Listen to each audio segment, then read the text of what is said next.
Karachi police نے شہریوں کی چھینی گئی املاک ملزمان سے برآمد کر کے ان کے حوالے کر دی۔ ضلع کیماڑی پولیس نے چھینے اور چوری کیے گئے موبائل فونز اور موٹر سائیکلیں برآمد کر کے 160 سے زائد ملزمان کو گرفتار کیا۔ برآمد کیے گئے موبائل فون اور موٹر سائیکلوں کو ایک سادہ سی تقریب میں مالکان کے حوالے کیا گیا۔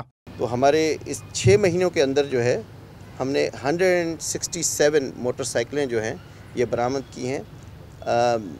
ٹوٹل تو فگر 250 کے قریب تھا، لیکن اس میں سے کچھ جو ہے مالکان کو دے دی گئی تھی، اور 167 آج ہم یہ موٹر سائیکلیں بائکس جو ہیں ان کے جو مالکان ہیں ان کو واپس کر رہے ہیں۔ چور اور ڈاکوؤں کے ہاتھوں گنوا دینے والی املاک دوبارہ پا کر شہریوں نے خوشی کا اظہار کیا اور پولیس کی کاوشوں کو سراہا۔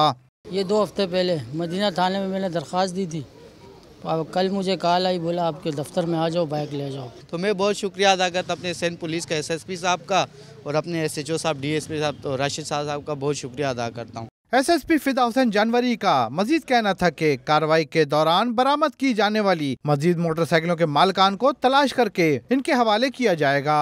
کیمرہ مین شفیق دلشاد کے ساتھ عمران حفیظ، ڈان نیوز کراچی۔